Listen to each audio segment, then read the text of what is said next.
¿Y si te dijera que cuando una niña es tratada como mercancía, algo dentro de ella muere mucho antes de que su inocencia sea robada? Hola mis queridos, aquí es la abuela Consuelo, con mis 84 años bien vividos y una historia que quedó guardada en mi alma por más de 6 décadas. Estoy aquí en mi portal en Xalapa, Veracruz, tomando mi cafecito con galletas de anís, mientras los grillos cantan en el naranjo del patio. Hoy resolví abrir mi corazón para ustedes porque ciertas verdades necesitan ser contadas, aunque duelan en el alma de quien cuenta y de quien escucha. Mi historia comenzó en 1940, cuando yo ni siquiera existía, pero el destino ya estaba siendo trazado por las manos crueles de la necesidad y la codicia. Mi madre, Remedios, tenía apenas 18 años cuando se enamoró de Evaristo, un albañil que trabajaba en la construcción en el puerto de Veracruz. Ellos tenían planes de casarse cuando descubrieron que yo venía en camino. Mi padre se puso muy feliz con la noticia y comenzó a hacer horas extras, ahorrando cada centavo para preparar nuestra casita humilde en las afueras de la ciudad. Fue en una de esas obras, trabajando en el tercer piso de un edificio en construcción, que pasó la tragedia. Un piso cedió y mi padre cayó. Traumatismo craneal, fue lo que dijeron. Ni siquiera llegó vivo al hospital. Mi madre estaba en el 5º mes de embarazo cuando recibió la noticia que lo cambiaría todo para siempre. Yo nunca conocí a mi padre, pero cargo hasta hoy la única foto de él que mi madre guardaba en una cajita de madera. Un hombre delgado, de sonrisa tímida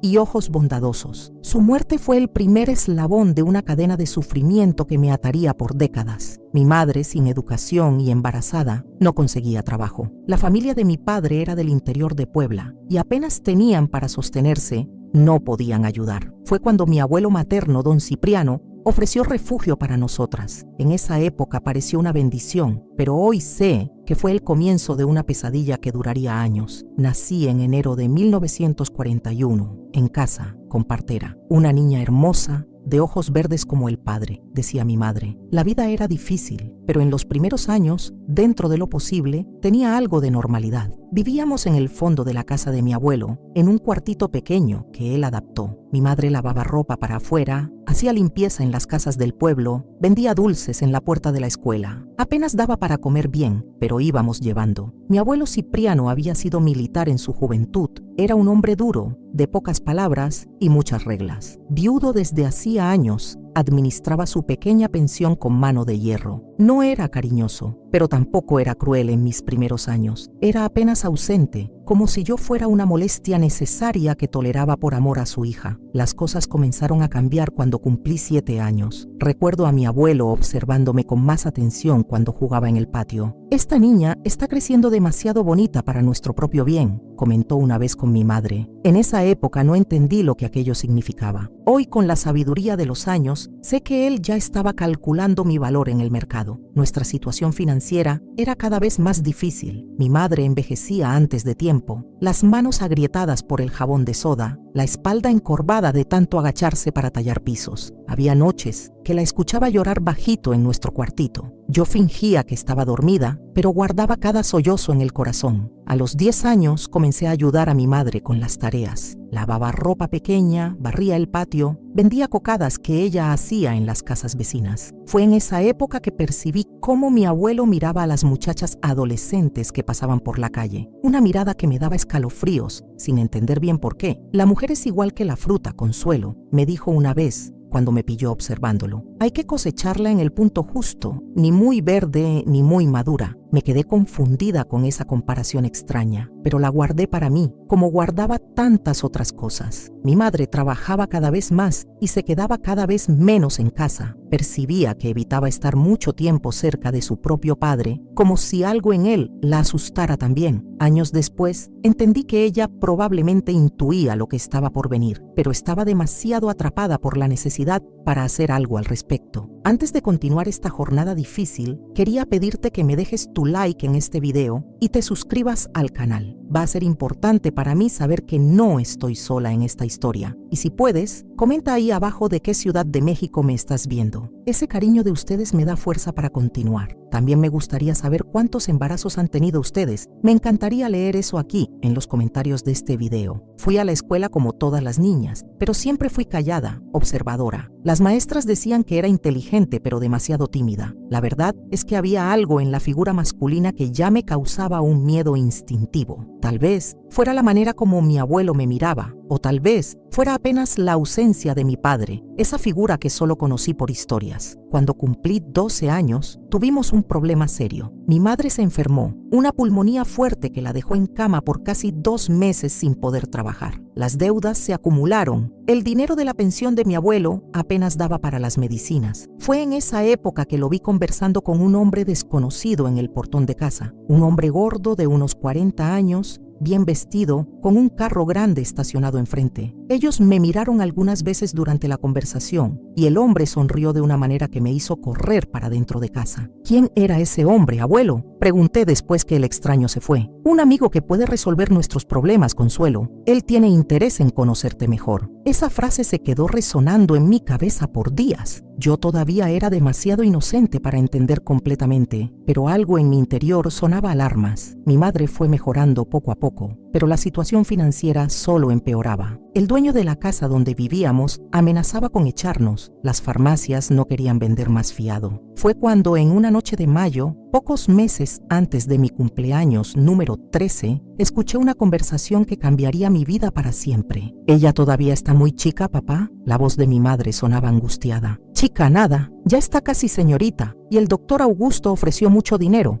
que necesitamos. Remedios, o se te olvidaron las cuentas que tenemos que pagar. Pero ella es solo una niña. ¿Y de qué sirve que sea tu hija si ustedes dos van a acabar en la calle? El doctor no la va a lastimar, solo quiere que cargue un hijo que su esposa no puede tener. Ella es fuerte, saludable, bonita. Es un servicio como cualquier otro». Sentí mi sangre helarse en las venas. Aún sin entender completamente lo que planeaban, percibí que algo terrible estaba siendo decidido sobre mí, sin mi conocimiento o consentimiento. «¿Y después de que nazca la criatura?», preguntó mi madre, la voz ya más débil, como si comenzara a ceder. «Ellos se llevan al bebé, nosotros nos quedamos con el dinero y la vida sigue. Si sale bien, hay otras parejas interesadas. Podemos resolver nuestra situación de una vez por todas». Nunca olvidaré el silencio que siguió, un silencio largo, pesado, que parecía contener todo el peso de las decisiones terribles que los adultos hacen cuando están desesperados. «Está bien», escuché a mi madre finalmente decir, la voz embargada por el llanto contenido, «pero no quiero saber de detalles y no quiero estar aquí cuando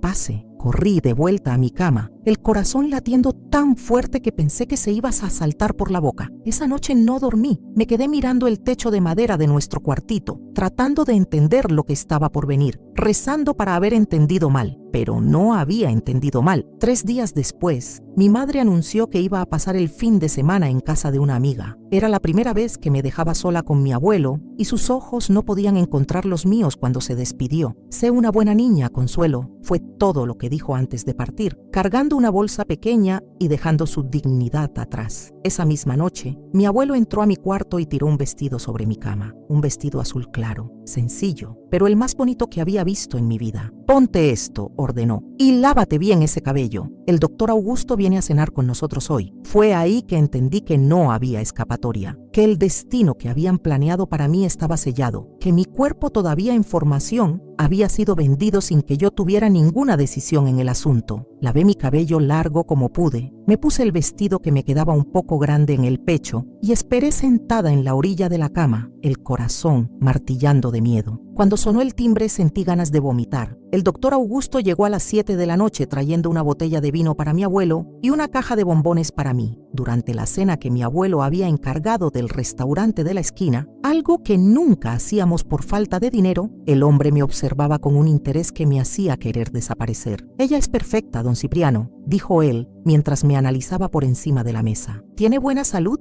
¿Nunca tuvo ninguna enfermedad grave? Saludable como un caballo», respondió mi abuelo como si estuviera vendiendo un animal de granja. «Fuerte, lista, va a dar buena cría, doctor. Puede apostar». Mantuve los ojos bajos, las lágrimas amenazando con caer en cualquier momento. El hombre extendió la mano y tocó mi cara, levantando mi barbilla para mirarme a los ojos. «No necesitas tener miedo, niña. voy a cuidar bien de ti, y cuando nazca nuestro hijo, vas a haber recibido lo suficiente para ayudar a tu madre por mucho tiempo. No conseguí responder. Su mano en mi cara parecía quemar mi piel, y el olor de colonia cara mezclado con cigarro me daba náuseas. Después de la cena, mi abuelo de repente dijo que necesitaba ir hasta la tienda a comprar cigarros. Él nunca fumó en su vida. Era la señal combinada. Si has pasado por algo similar y encontraste la fuerza para salir adelante, comenta aquí abajo. Tu historia puede ser la luz que otra mujer necesita para no rendirse. Tan pronto como la puerta se cerró, el doctor Augusto se acercó a mí en el sofá. Tu abuelo me explicó todo, dijo, su mano pesada posándose en mi rodilla. Vas a cargar a mi hijo, ya que mi esposa no puede. Es un honor, ¿sabías? Estamos pagando muy bien por esto. Traté de alejarme, pero él agarró mi brazo con fuerza. No va a doler, continuó, la voz ahora más baja, más amenazadora. Y es mejor que colabores porque tu abuelo ya recibió la mitad del dinero por adelantado. Si no cumples tu parte, él va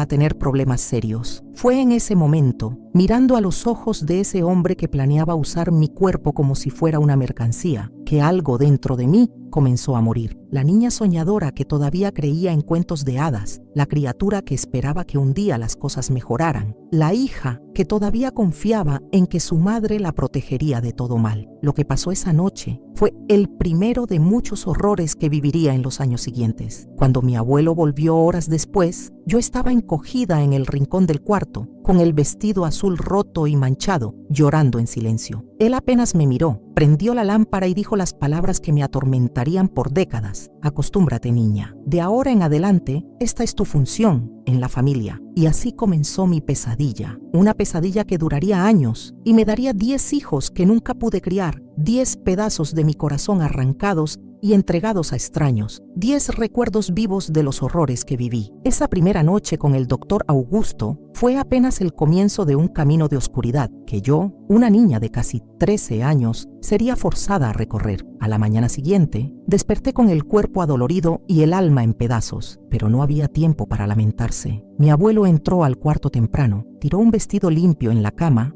y ordenó que me levantara. Tómate este té, dijo, extendiendo una taza humeante. Es bueno para la mujer después de... Bueno, va a ayudar a garantizar que agarre la semilla. Esas palabras tan crudas y deshumanas me hicieron entender que en su visión yo ya no era más su nieta, era apenas un campo fértil para ser cultivado con fines de lucro. El té tenía sabor amargo de hierbas que después descubrí que eran usadas por las parteras del interior para fortalecer el útero. Lo bebí en silencio, las lágrimas secas en la cara formando senderos de sal. Mi madre volvió 2 días después. Sus ojos estaban hinchados de tanto llorar, pero no conseguía mirarme. Pasó directo por mí, se encerró en nuestro cuartito y solo salió horas después. Cuando finalmente nos encontramos en la cocina, traté de decir algo, expresar mi dolor, mi sentimiento de traición. Ella apenas levantó la mano, impidiendo mis palabras. No hables nada, Consuelo. Lo que está hecho, está hecho. Fue la primera vez que sentí rabia hacia ella, una rabia profunda, visceral, que se mezclaba con el amor y dependencia que todavía sentía. ¿Cómo una madre podía permitir eso? ¿Cómo podía fingir que nada había pasado? Pero entonces, esa misma tarde, vi algo que confundió aún más mis sentimientos. Mi madre entregando dinero en el almacén, pagando cuentas atrasadas, comprando comida de verdad para nuestra despensa siempre vacía. El precio de mi inocencia estaba alimentando a nuestra familia, y eso era apenas el comienzo. En las semanas siguientes, vivía en estado de alerta constante. Cada ruido en el portón me hacía temblar. Cada mirada de mi abuelo parecía anunciar una nueva visita, un nuevo horror. La escuela se volvió mi único refugio. Ahí, por algunas horas, podía fingir ser apenas una niña normal, con sueños y esperanzas como cualquier otra. La maestra doña Celia notó mi cambio. Consuelo, ¿estás diferente? ¿Pasó algo en casa? Preguntó una tarde, deteniéndome después de clase. Abrí la boca para contar todo, para implorar por ayuda, pero las palabras de mi abuelo resonaron en mi mente. Si le cuentas a alguien, te van a llevar al orfanato, y ahí, niña, es mucho peor que aquí. Solo estoy cansada, maestra. respondí, bajando los ojos. He estado ayudando mucho en casa. Un mes después de la primera visita, el doctor Augusto volvió, y después de él vinieron otros. No muchos al principio. Mi abuelo era cuidadoso, no quería levantar sospechas en el vecindario. Un hombre aquí, otro allá, todos mayores, todos con esposas que no podían tener hijos, todos dispuestos a pagar bien por el uso de mi cuerpo joven para generar sus herederos. Cuando mi menstruación se atrasó 2 meses después de esa primera noche, mi abuelo celebró como si hubiera ganado la lotería. «Salió bien de primera», exclamó para mi madre, que apenas asintió en silencio. Recuerdo haber puesto la mano sobre mi barriga todavía plana, tratando de sentir alguna conexión con la vida que comenzaba a formarse ahí, una vida creada en la violencia, pero que no tenía culpa de nada. El doctor Augusto fue informado y apareció al día siguiente con su esposa, una mujer delgada y elegante llamada Clarice. Ella me miró con una mezcla de gratitud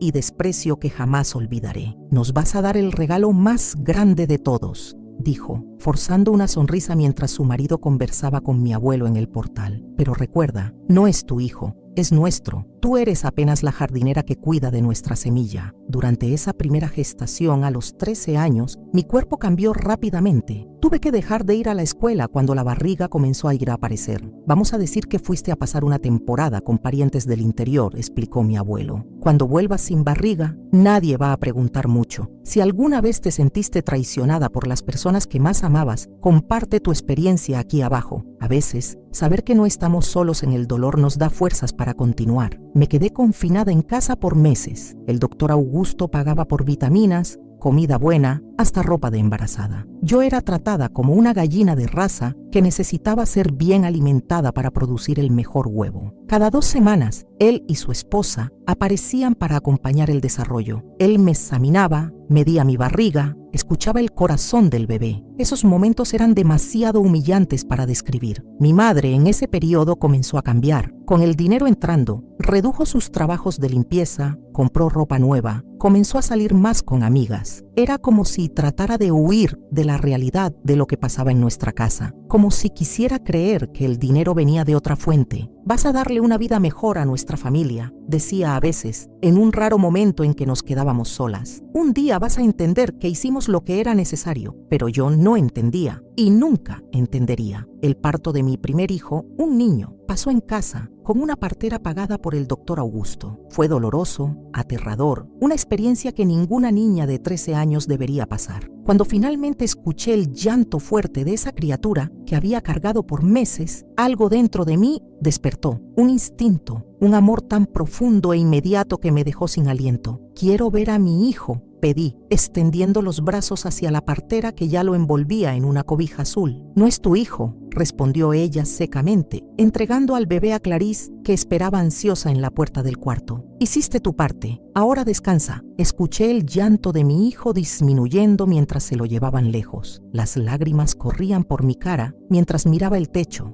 impotente. Fue la primera vez que una parte de mi corazón fue arrancada de mí. No sería la última. Recibí su nombre días después, Pedro Augusto. El doctor se encargó de contármelo, tal vez como una forma distorsionada de agradecimiento. También me trajo un sobre gordo con dinero. «Tu parte por el excelente trabajo», dijo. El dinero fue directo a las manos de mi abuelo, claro. Tuve apenas 2 semanas para recuperarme antes de que mi abuelo viniera con la noticia. Había otra pareja interesada, un hacendado cafetero del norte del estado y su joven esposa, que no conseguía llevar un embarazo hasta el final. «Pero acabo de tener un bebé», protesté, mi cuerpo todavía adolorido, mis pechos todavía goteando leche que ningún bebé mamaría. «Necesito tiempo». «El tiempo es dinero, niña», respondió él implacable. «Y ese hacendado está pagando el doble que el doctor Augusto». Fue así que a los 14 años quedé embarazada por segunda vez y después por tercera, casi sin intervalo. Mi cuerpo joven, fuerte y saludable, como mi abuelo gustaba de resaltar para los clientes, se recuperaba rápidamente. Yo era una productora eficiente en la visión distorsionada de él. Entre mis 13 y 18 años, di a luz 5 criaturas, 5 bebés que fueron arrancados de mis brazos antes de que pudiera memorizar sus caras. Para el mundo exterior, Yo era la nieta problemática de don Cipriano, que vivía yendo y viniendo de parientes del interior, siempre enferma, siempre recluida. En verdad, yo era una prisionera, una esclava reproductiva mantenida bajo control por la propia familia. Mi madre, en ese periodo, se transformó en alguien que yo apenas reconocía. Con el dinero de mis servicios, compró una casa propia del otro lado de la ciudad. Venía a visitarnos de vez en cuando, siempre bien vestida, siempre con prisa. Ella consiguió lo que quería: libertad financiera. El precio fue la libertad de su propia hija. ¿Por qué permites esto?, le pregunté una vez. Mi barriga grande con el que sería mi cuarto hijo. ¿Por qué no me ayudas a huir? Ella desvió la mirada, incapaz de enfrentar mi acusación directa. ¿Huir para dónde, Consuelo? ¿Con qué dinero? ¿Para hacer qué? No terminaste ni la primaria y ahora tienes esa reputación. ¿Qué reputación? ¿La que ustedes crearon para mí? ¿La de una niña que desaparece y aparece embarazada? Las personas hablan, hija. ¿Y tu abuelo? Él tiene contactos, tiene gente importante involucrada en esto, gente que no le gustaría ser expuesta. Fue ahí que entendí. Yo no era apenas víctima de mi abuelo, era víctima de un sistema entero que permitía que hombres poderosos compraran el cuerpo de una niña, que cerraba los ojos ante lo obvio, que culpaba a la víctima en vez del agresor. Percibí que aun si lograra huir, ¿para dónde iría? ¿Quién creería en mi historia? A los 19 años ya había dado a luz 6 criaturas. Mi cuerpo mostraba las marcas de tantas gestaciones seguidas. Estrías plateadas cubrían mi barriga y pechos. Mi útero estaba debilitado. Como me alertó una de las parteras: esta muchacha necesita descanso, don Cipriano, o no va a conseguir tener más ninguno. Ese aviso asustó a mi abuelo lo suficiente para darme un intervalo de casi un año, el periodo más largo de descanso que tuve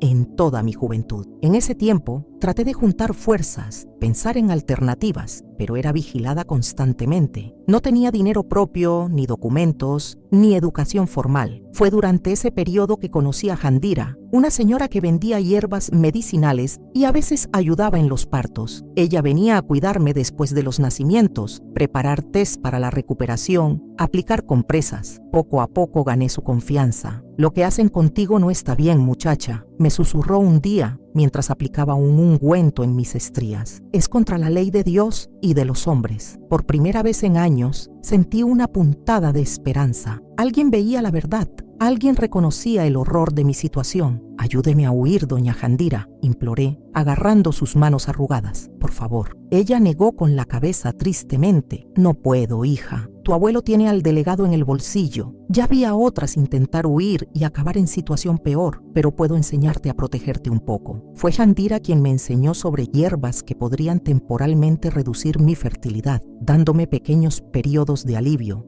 entre las gestaciones forzadas. No era libertad, pero era algo, un mínimo control sobre mi propio cuerpo. Si has tenido que usar tu astucia para sobrevivir en situaciones difíciles, comparte conmigo cómo lo hiciste. Tal vez tu estrategia pueda ayudar a alguien más que está luchando. Cuando cumplí 20 años, ya era madre de 7 criaturas que nunca pude criar. 7 pedazos de mi corazón esparcidos por familias ricas de Veracruz y estados vecinos. Mi cuerpo estaba cansado, mi alma despedazada, pero algo dentro de mí se rehusaba a rendirse completamente. Comencé a guardar pequeñas informaciones sobre cada cliente, cada bebé, nombres, fechas, peculiaridades. Escondía esos datos debajo de una tabla suelta en el piso de mi cuarto. No sabía todavía cómo usaría esas informaciones, pero algo me decía que un día serían importantes. 3 gestaciones después, llegando a mis 23 años, mi cuerpo comenzó a mostrar señales de agotamiento. El parto de mi 10º hijo fue particularmente difícil. Perdí mucha sangre, tuve infección, casi muero. El médico que fue llamado de urgencia y bien pagado para mantener el secreto fue enfático. Esta muchacha no puede tener más hijos. El útero está extremadamente comprometido. Para mi abuelo fue como si hubiera roto su gallina de los huevos de oro. Para mí, irónicamente, esa complicación médica representaba una forma distorsionada de libertad. Sin poder producir más criaturas, ¿qué utilidad tendría? ¿Qué harían conmigo ahora? La respuesta vino más rápido y fue más cruel de lo que imaginé. Cuando volví a casa después de 2 semanas en el hospital, encontré a mi abuelo sentado en la sala, un vaso de aguardiente en la mano y una mirada calculista que conocía demasiado bien. «Me costaste una fortuna con todo este problema», dijo, sin ni siquiera preguntar cómo estaba. «Y ahora ya no sirves para el propósito principal». Mantuve el silencio, esperando. Sabía que cualquier cosa que dijera podría empeorar lo que vendría después. Pero todavía eres joven y bonita, continuó, estudiándome como si evaluara un animal. Todavía puedes servir para otros tipos de servicio. Tengo amigos que pagarían bien por una muchachita experimentada como tú, aún sin poder dar hijos. El horror de esa sugerencia me golpeó como un rayo. Después de todo lo que había pasado, después de tener mi cuerpo usado como incubadora por una década, ahora sería transformada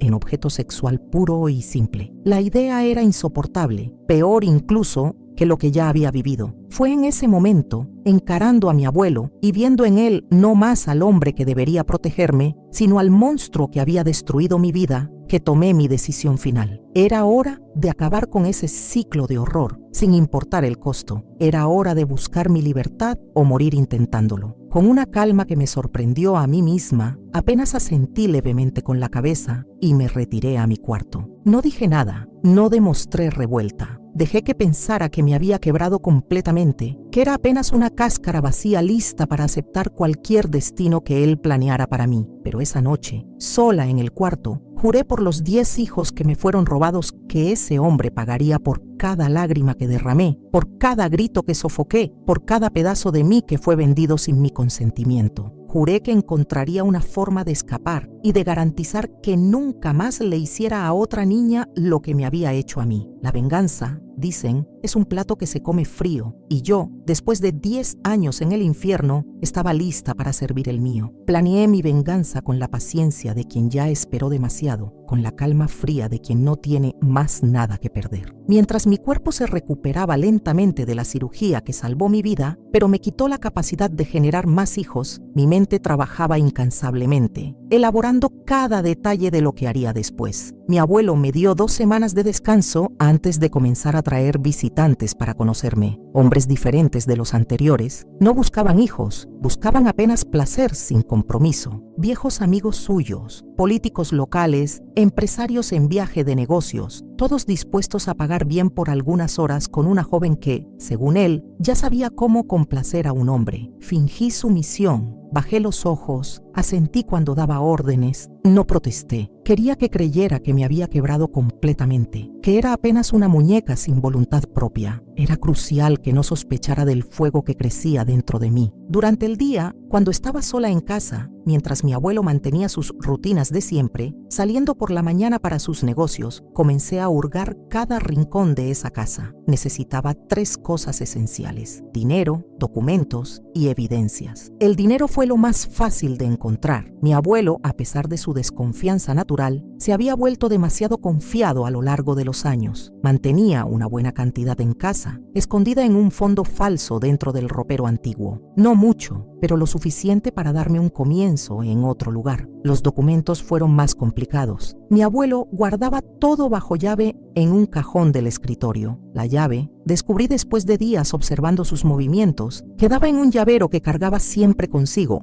excepto cuando se bañaba. Fue durante uno de esos baños que conseguí hacer una copia en jabón, que después usé para moldear una llave improvisada. Cuando finalmente abrí ese cajón, encontré toda mi vida resumida en papeles amarillentos: acta de nacimiento, documentos escolares antiguos, hasta una cartilla de vacunación de mi infancia. Pero lo más importante, encontré los registros de los negocios de mi abuelo, cuadernos donde anotaba meticulosamente cada transacción, cada pago recibido por la venta de mi cuerpo y de los bebés que generé, nombres, fechas, valores, la evidencia completa de sus crímenes. Saqué esos cuadernos con manos temblorosas, apenas creyendo que él sería lo suficientemente estúpido para mantener registros tan comprometedores. Pero comprendí, era su trofeo, su prueba de astucia. Nunca imaginó que yo osaría tocar sus cosas, que tendría coraje para enfrentarlo. Fotografié cada página usando una cámara simple que compré de una vecina, diciendo que quería registrar las flores del patio para un proyecto personal. Después, devolví los cuadernos exactamente como estaban. Él no podría sospechar nada hasta que fuera demasiado tarde. El tercer elemento de mi plan era el más difícil. Necesitaba un aliado, alguien que pudiera ayudarme a escapar cuando llegara la hora, alguien en quien pudiera confiar en un mundo donde la confianza me había sido robada, junto con todo lo demás. Fue cuando pensé en Jandira, la vieja curandera que me había ayudado durante años, que cuidó de mí después de cada parto, que me miraba con compasión genuina cuando todos los otros solo veían una mercancía. Si había alguien que me ayudaría,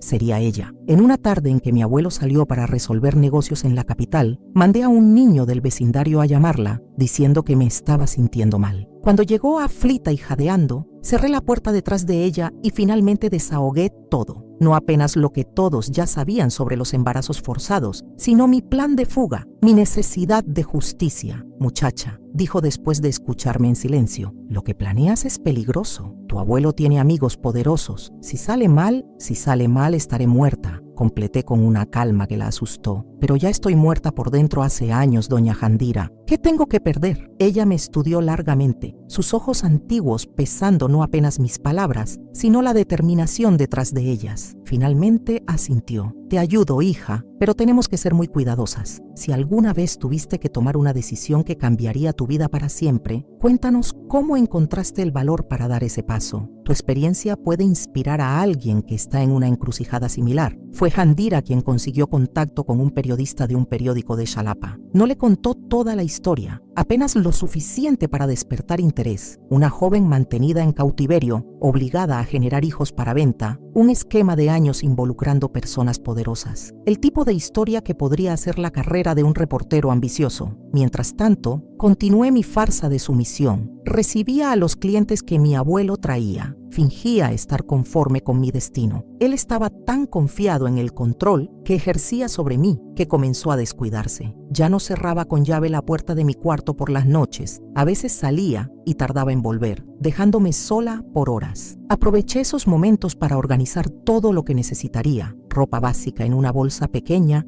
escondida debajo de la cama, el dinero que fui desviando poco a poco, enrollado en medias viejas, los documentos importantes que conseguí recuperar del escritorio y, más importante, todas las evidencias de los crímenes de mi abuelo cuidadosamente documentadas. El plan era simple pero arriesgado. En una noche en que mi abuelo estaría fuera para una reunión importante en la asociación comercial, Jandira vendría a buscarme. Iríamos directo a Xalapa, donde el periodista nos encontraría. Yo entregaría todas las evidencias, daría mi testimonio completo y después desaparecería. Comenzaría una nueva vida lejos de ahí, con una nueva identidad que Jandira había conseguido a través de contactos que preferí no cuestionar. Todo estaba listo, cada detalle planeado. Esperé con ansiedad creciente el día marcado, 15 de junio de 1964, una fecha que jamás olvidaría. Pero como dicen, hasta los mejores planes pueden salir mal, y el mío casi se desmoronó en la víspera de la fuga. Mi abuelo volvió a casa más temprano ese día, visiblemente alterado por la bebida. Eso ya era raro. Él raramente bebía en exceso, orgulleciéndose de mantener la mente siempre alerta para los negocios. Algo había pasado, algo grave. Prepárate,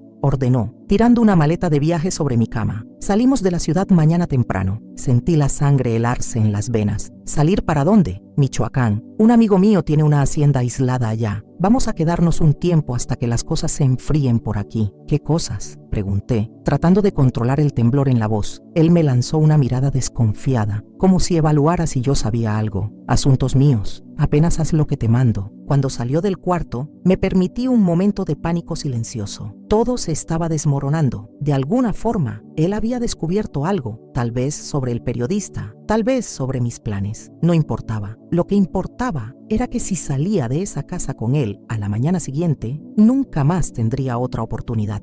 Tendría que actuar esa misma noche, sola, sin Jandira, sin el apoyo que había planeado. Era ahora o nunca. Esperé hasta escuchar los ronquidos altos viniendo de su cuarto. La bebida, por lo menos, había servido para un propósito. Dormía profundamente, con el corazón latiendo tan fuerte que pensé que él podría escuchar. Reuní mis pertenencias ya preparadas y me acerqué silenciosamente a la puerta. Fue cuando escuché los golpecitos leves en la ventana del fondo. Petrificada de miedo, esperé. Los golpes se repitieron en un patrón específico que reconocí inmediatamente. Era la señal combinada con Jandira. Abrí la ventana con cuidado para no hacer ruido. Ahí estaba ella, el rostro arrugado tenso de preocupación. Necesitamos irnos ahora, susurró. Tu abuelo descubrió algo. Está planeando llevarte mañana. ¿Cómo sabes? El hijo de la Cleusa trabaja en el bar donde tu abuelo estuvo hoy. Escuchó todo. Él recibió un aviso de alguien en la policía, un amigo. Parece que el periodista hizo demasiadas preguntas. llamó la atención. No había tiempo para explicaciones completas. Le pasé mi pequeña bolsa por la ventana y después me las arreglé para pasar por la abertura estrecha. A los 23 años, después de 10 gestaciones, mi cuerpo ya no era el de una adolescente delgada, pero la desesperación me dio fuerzas que no sabía que tenía. Caminamos rápidamente por la noche evitando las calles principales. Handira tenía un sobrino que nos esperaba en un carro viejo en la salida de la ciudad. El plan cambió, me explicó mientras caminábamos. Ya no iremos a Xalapa, es demasiado arriesgado. Iremos a la Ciudad de México, donde tengo una prima que puede abrigarnos temporalmente. ¿Y el periodista? ¿Las evidencias? Pregunté, preocupada de que toda la preparación hubiera sido en vano. Le mandé todo ayer mismo, respondió. Copias de todo lo que reuniste. Él va a publicar la materia en 2 días cuando ya estemos lejos de aquí. Sentí una mezcla de alivio y frustración. Parte de mí quería estar presente cuando mi abuelo fuera confrontado con sus crímenes. Quería ver su cara cuando se diera cuenta de que la nieta que creyó haber quebrado había destruido su vida. Pero otra parte, la parte más sabia, más preocupada con la supervivencia, sabía que Handira tenía razón. Mi presencia solo complicaría las cosas y ya había sufrido demasiado para arriesgar mi libertad recién conquistada. El sobrino de Handira nos llevó hasta la terminal de autobuses de una ciudad vecina, donde tomamos un camión para la Ciudad de México. Durante el viaje de casi 8 horas, casi no hablé. Miraba por la ventana viendo el paisaje cambiar, las montañas veracruzanas dando lugar gradualmente a los paisajes del centro del país, sintiendo una mezcla confusa de emociones. Miedo, claro, miedo de ser encontrada, de ser llevada de vuelta, pero también esperanza. Una esperanza frágil como una planta que comienza a brotar en tierra árida desde hace mucho tiempo. Y sorprendentemente culpa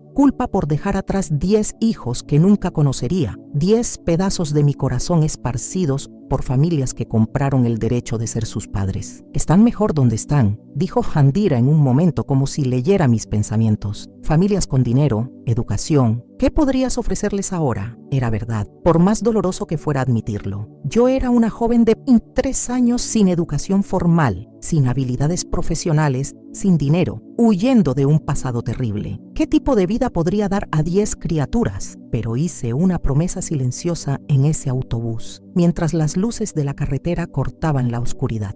Un día, cuando estuviera segura, cuando hubiera construido algo para mí misma, trataría de encontrarlos, no para perturbar sus vidas o arrancar verdades que tal vez fueran demasiado dolorosas, sino apenas para saber que estaban bien, para tener certeza de que por lo menos algo bueno había salido de tanto sufrimiento. Si has tenido que dejar atrás a personas que amas para protegerlas o protegerte, comparte cómo lidiaste con ese dolor. A veces necesitamos saber que otros entendieron esa difícil decisión. Llegamos a la Ciudad de México a la mañana siguiente. La ciudad era un choque para mí, que nunca había salido del interior de Veracruz. El ruido, las multitudes, los edificios altos, todo parecía irreal como una película. La prima de Handira, doña Zuleika, vivía en un pequeño departamento en la colonia Doctores. Nos recibió con una hospitalidad cautelosa. Claramente no estaba entusiasmada con abrigar fugitivas, pero el respeto que tenía por Handira habló más alto. Fue ahí, 3 días después de nuestra fuga, que vi el titular en el periódico que doña Zuleika trajo del trabajo. Escándalo en Veracruz. Esquema de venta de bebés involucra figuras importantes. Leía la materia con manos temblorosas. El periodista había hecho un trabajo impresionante, conectando puntos, entrevistando personas que sospechaban del esquema hacía años, pero tenían miedo de hablar, presentando las evidencias que yo había reunido. Mi nombre no aparecía. Fui identificada apenas como una joven mantenida en cautiverio por más de 10 años. Pero mi historia estaba ahí, expuesta en toda su brutalidad. Mi abuelo había sido arrestado, así como 2 médicos involucrados y un delegado que encubría el esquema. Otros clientes estaban siendo investigados. La materia mencionaba que yo había huido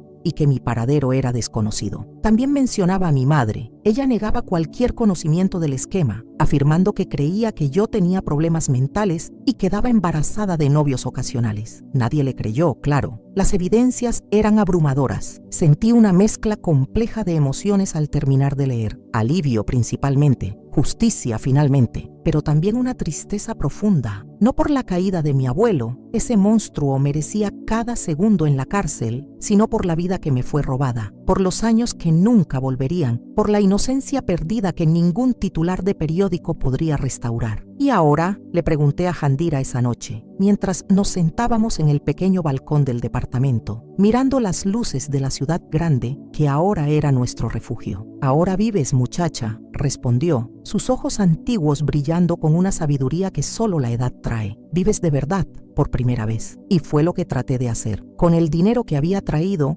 alquilé un cuarto simple en la misma colonia Doctores. Conseguí trabajo en una panadería local, donde aprendí a hacer panes y dulces. Poco a poco, muy lentamente, comencé a reconstruir algo parecido a una vida. Pero la sombra del pasado es larga. Tenía pesadillas constantes, me sobresaltaba con ruidos súbitos, evitaba a los hombres a toda costa, me encerraba en mi pequeño mundo, con miedo de confiar, de abrirme, de vivir realmente. Fue cuando, 6 meses después de mi fuga, un evento inesperado cambió nuevamente el rumbo de mi vida. Un encuentro casual que me enseñaría que aún después del infierno, es posible encontrar paz. Aún después de la oscuridad más completa, la luz puede volver a brillar. La Ciudad de México de los años 60 era una ciudad de contrastes que me asustaba y fascinaba al mismo tiempo. Para alguien criada en un cautiverio disfrazado de hogar, cada esquina representaba un nuevo desafío, cada interacción social era una prueba para mi espíritu herido. La panadería donde trabajaba quedaba en una calle movida de la colonia Doctores. Despertaba a las 4 de la mañana para preparar los panes que alimentarían a cientos de chilangos apurados. Me gustaba el trabajo manual, la simplicidad de transformar harina y agua en sustento, el calor del horno que de alguna forma parecía calentar también mi corazón congelado. Fue en una mañana lluviosa de marzo de 1965, 6 meses después de mi fuga, que conocí a Sebastián. Entró a la panadería empapado, sacudiendo el paraguas roto y riéndose de su propia mala suerte. Día perfecto para un café caliente y un pan tostado. ¿No cree?, preguntó, sonriéndome con una naturalidad que me desconcertó. No estaba acostumbrada a hombres que me hablaran como si fuera una persona normal, no un objeto. Sebastián era chofer de peceros, tenía 30 años y una historia propia de superación. Hijo de campesinos poblanos, perdió a los padres temprano y fue criado por una tía en condiciones difíciles. Conquistó cada pedazo de su vida con trabajo duro y una bondad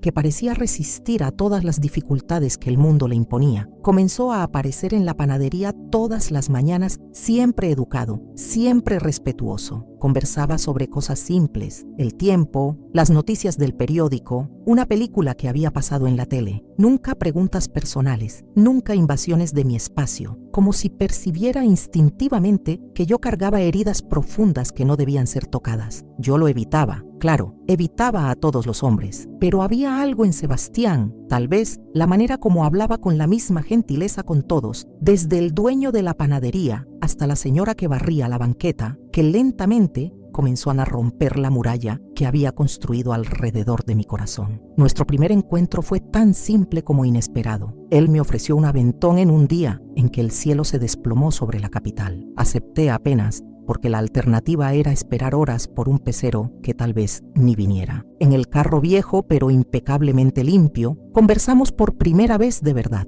Él me contó sobre su sueño de tener una pequeña granja en las afueras de la ciudad, criar gallinas, plantar una huerta. Hablaba del futuro con una esperanza que me era completamente extraña. ¿Y usted, Consuelo? ¿Cuál es su sueño?, preguntó con genuino interés. Me quedé en silencio por tanto tiempo que debe haber pensado que no respondería. La verdad es que nunca me había permitido soñar. Sobrevivir ya consumía todas mis energías. Paz, respondí finalmente. Solo quiero un poco de paz. Él asintió, como si esa respuesta simple contuviera toda la sabiduría del mundo. No hizo más preguntas, apenas prendió la radio, dejando que la música llenara el silencio entre nosotros. Si alguna vez encontraste a alguien que te ayudó a sanar sin siquiera saberlo, cuéntanos sobre esa persona especial. A veces los ángeles llegan cuando menos los esperamos. Nuestra relación creció con la lentitud de una planta delicada. Primero los aventones ocasionales, después caminatas por el barrio los domingos, un cine de vez en cuando, siempre respetando mis límites, nunca presionando por más de lo que yo podía dar. Me tomó 6 meses contarle fragmentos de mi historia. No todo, no tenía valor para tanto, pero lo suficiente para que entendiera por qué temblaba cuando alguien levantaba la voz, por qué me retraía cuando un hombre se acercaba mucho, por qué lloraba al ver niños jugando en las plazas. Sebastián escuchó todo sin interrumpir, sin juzgar. Cuando terminé, simplemente tomó mi mano, el primer contacto físico que permitimos más allá de un abrazo rápido de despedida, y dijo: «Eres la persona más fuerte que he conocido, Consuelo». No me sentía fuerte, me sentía rota, dañada, incompleta, pero algo en la forma como él me miraba, como si viera más allá de las cicatrices, me hizo pensar que tal vez, apenas tal vez, podría reconstruirme. Nuestro primer beso pasó casi un año después de conocernos, en una banca de plaza frente a la iglesia de San Pablo. Fue vacilante, gentil, y me hizo llorar, no de dolor o miedo, sino porque percibí que a pesar de todo, todavía era capaz de sentir algo más allá del trauma. Todavía había espacio en mí para la ternura. «Podemos ir tan despacio como necesites», me dijo esa noche. «Tengo todo el tiempo del mundo». Y fue exactamente lo que hicimos. Noviamos por 3 años antes de casarnos, en una ceremonia simple, en la misma iglesia donde intercambiamos nuestro primer beso. Yo tenía 27 años y sentía como si estuviera naciendo de nuevo. Sebastián sabía toda mi historia, cada detalle sombrío, cada horror que viví. Conocía las cicatrices en mi cuerpo y en mi alma, y aún así, de alguna forma milagrosa, me amaba. Nuestra vida conyugal fue un aprendizaje constante. Había noches en que despertaba gritando, presa en pesadillas, donde mi abuelo volvía para llevarme. Momentos en que la intimidad se volvía imposible, en que el toque más gentil desencadenaba memorias terribles. Sebastián nunca se quejó, nunca cobró, apenas me abrazaba en silencio, esperando que la tempestad dentro de mí pasara. Lentamente, encontré mi camino de vuelta a la vida, con la ayuda de una psicóloga que Yandira me recomendó, que permaneció como una presencia constante y amorosa en nuestra vida. Comencé a procesar el trauma, a entender que lo que me pasó no me definía completamente, no determinaba mi futuro. En 1969, 2 años después de nuestro casamiento, Sebastián consiguió realizar su sueño. Con nuestros ahorros combinados, compramos un pequeño terreno en Xochimilco. Nada lujoso, una casa simple, un pedazo de tierra, algunos árboles frutales ya plantados, pero era nuestro, un lugar seguro, lejos de las sombras del pasado. Fue ese mismo año que enfrentamos nuestro primer gran desafío como pareja. Después de meses tratando de embarazarnos sin éxito, los médicos confirmaron lo que ya sospechábamos. Las complicaciones de mi 10º parto habían dejado secuelas permanentes. Nunca podría tener hijos biológicos nuevamente. Para muchas mujeres, esa noticia sería devastadora. Para mí fue compleja. Por un lado, había la tristeza de no poder darle a Sebastián un hijo de nuestro amor. Por otro, un alivio culposo por no tener que pasar nuevamente por el proceso físico y emocional de un embarazo tan asociado en mi mente al trauma y a la pérdida. «Podemos adoptar», dijo Sebastián la noche en que recibimos la confirmación médica. «Hay tantos niños necesitando un hogar, de amor. Podemos construir nuestra familia de otras maneras». La idea de la adopción tocó algo profundo en mí. Mis 10 hijos biológicos estaban esparcidos por el mundo, viviendo vidas que nunca conocería. Tal vez este fuera un camino para cicatrizar esa herida, no sustituyéndolos, pues eso sería imposible, sino canalizando el amor materno que nunca pude expresar hacia niños que, como yo, habían sido marcados por el abandono y el dolor. El proceso de adopción en los años 70 era burocrático y lento, especialmente para una pareja de origen humilde como nosotros. Pero Sebastián era persistente, y yo había aprendido que la paciencia puede ser una forma de resistencia. Visitamos orfanatos, llenamos formularios, pasamos por entrevistas y evaluaciones. Fue en un hogar infantil en Tlalpan que encontramos a Marina, una niña de 4 años con ojos demasiado serios para su edad.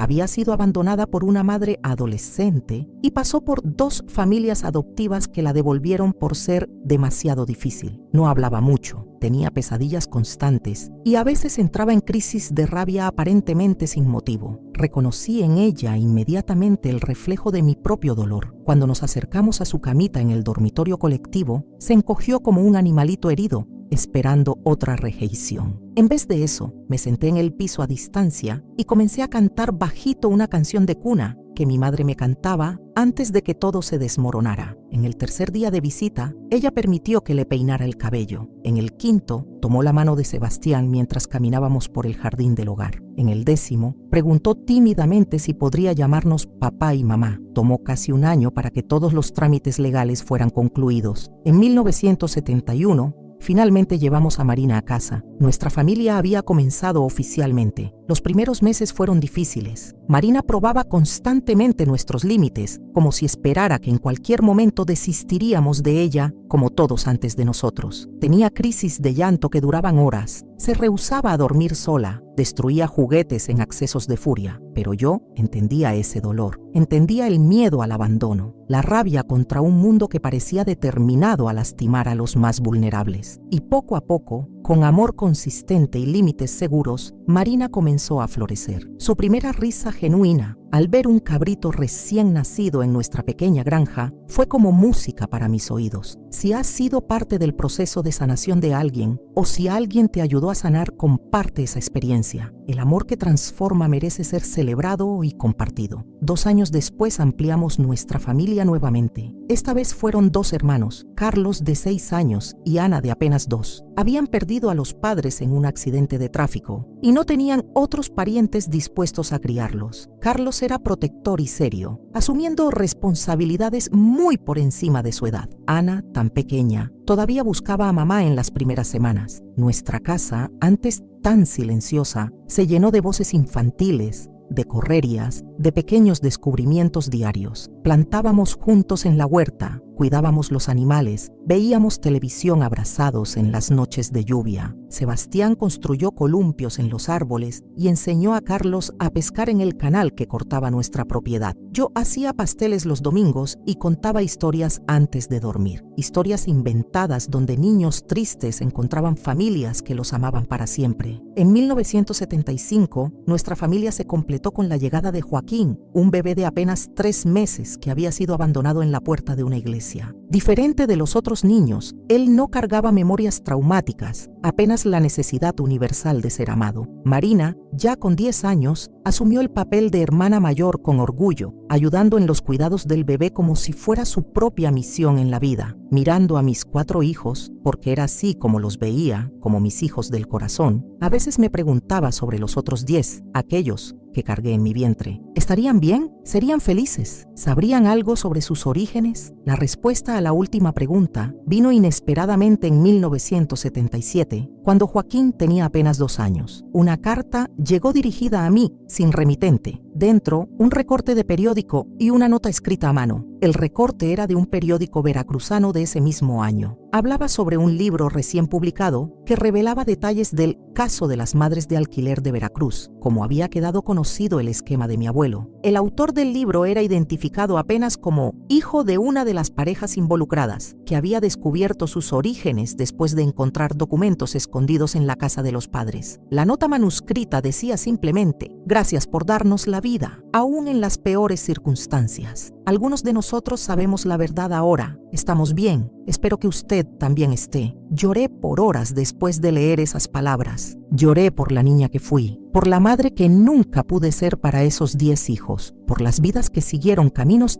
tan diferentes del mío, pero por primera vez no fueron lágrimas apenas de dolor. Había también alivio, gratitud, una sensación de que algo importante había sido reconocido y honrado. Nunca descubrí cuál de mis hijos biológicos me había encontrado o cómo. Respeté su deseo de anonimato, su elección de apenas hacerme saber que estaban bien, que sabían parte de la verdad. Era más de lo que jamás esperé tener. Los años siguientes fueron de relativa tranquilidad. Nuestros hijos crecieron, enfrentaron sus propios desafíos, construyeron sus identidades. Marina se formó maestra, su carácter serio encontrando propósito en la educación de otros niños. Carlos siguió los pasos de Sebastián, volviéndose chofer profesional. Ana descubrió un talento para la música que cultivamos con orgullo, y Joaquín, nuestro menor, creció como un niño alegre y confiado, sin las sombras que marcaron a sus hermanos mayores. Sebastián y yo envejecimos juntos, nuestro amor madurando como un buen vino. Él fue diagnosticado con diabetes en 1980, lo que trajo algunas limitaciones a nuestra vida, pero enfrentamos eso como enfrentamos todo, juntos, un día a la vez. En 1995 recibimos la noticia de que mi abuelo había muerto en la cárcel. Tenía 92 años y según el periódico, nunca demostró arrepentimiento por sus crímenes. Mi madre había fallecido años antes, en 1983, sola en su casa de la playa, sin jamás haber intentado contactarme. No sentí nada más que una vaga sensación de cierre cuando supe de esas muertes. Esas personas que compartían mi sangre pero nunca mis valores, habían dejado de tener poder sobre mí hacía mucho tiempo. Mi verdadera familia estaba a mi alrededor, en el marido que me enseñó a confiar nuevamente, en los hijos que elegimos y que nos eligieron, en los nietos que comenzaban a llegar, trayendo nueva vida y esperanza. A lo largo de los años, nunca volví a Xalapa. Nunca más quise ver los lugares que fueron escenario de mi sufrimiento, pero también nunca escondí mi historia de mis hijos. Cuando crecieron, les conté versiones apropiadas para la edad, siempre enfatizando que los horrores que viví no definieron quién me volví. La vida puede quebrarte, siempre les digo, pero depende de ti decidir si vas a permanecer quebrada o si vas a juntar los pedazos y construir algo nuevo. Fue eso lo que hice. Junté mis pedazos, uno por uno, con paciencia y determinación. Construí una vida que, aunque marcada por cicatrices visibles e invisibles, es mía. Una vida que elegí, no una que me fue impuesta. Trabajé en esa panadería por más de 20 años, hasta que Sebastián y yo